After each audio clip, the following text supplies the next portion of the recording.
Yo, what's happening YouTube family? It's your man Jeremy Doodoo here, and in this video I wanted to talk about my top 3 books related to the subject of UX. Now, I've been a designer for 6 years, and I'm somebody who loves to learn something new every day, especially when it comes to honing in on my craft.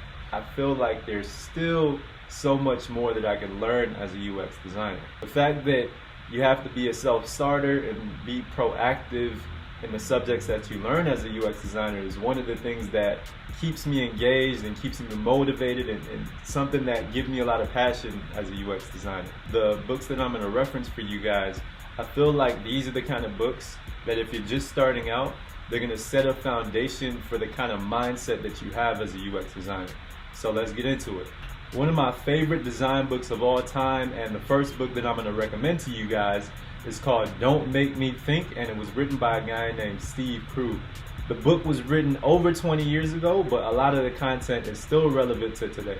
The reason I love Steve's book so much is because if you're from a non-technical or design background and you're interested in UX design and learning about web design standards, Steve communicates in such a down-to-earth way that no matter your background, if you're young or old, you're going to learn and pick up a lot of gems from this book and understand how users think when they visit a website or they're looking at an application. The second book that I would recommend for you guys to read is called 100 Things Every Designer Needs to Know About People, and this book was written by a lady named Susan Weinschenk. I think that's how you say her name.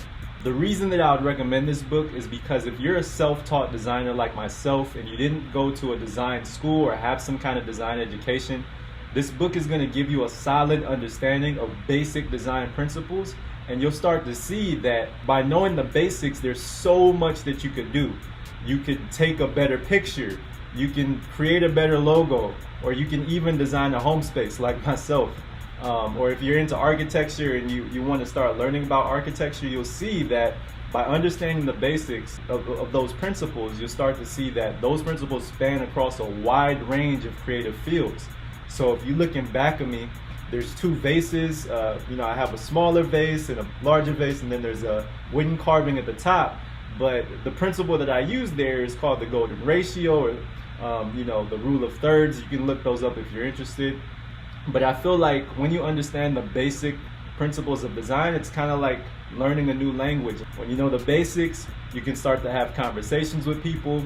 You can create newer opportunities for yourself. And the third and last book that I would recommend for you guys to read related to UX design is called Articulating Design Decisions by Tim Greever. When I read this book, I was like, oh my gosh, Tim gets me, and he captures the essence of what it's like to work inside of an organization as a UX designer. So if you're somebody who eventually wants to pursue working at a company, or you don't know what it's like to work at a company, you want to get that first-hand experience from somebody else's experience, definitely check out Tim's book. I feel like it'll only prepare you before you hit those challenges to understand how to use certain skills or deal with certain people as a UX designer. So there you have it, guys. Those are my top 3 favorite books related to UX design. If this video helped you in any way, you already know the deal. Like, comment, subscribe. I'll see you guys in the next video. Peace.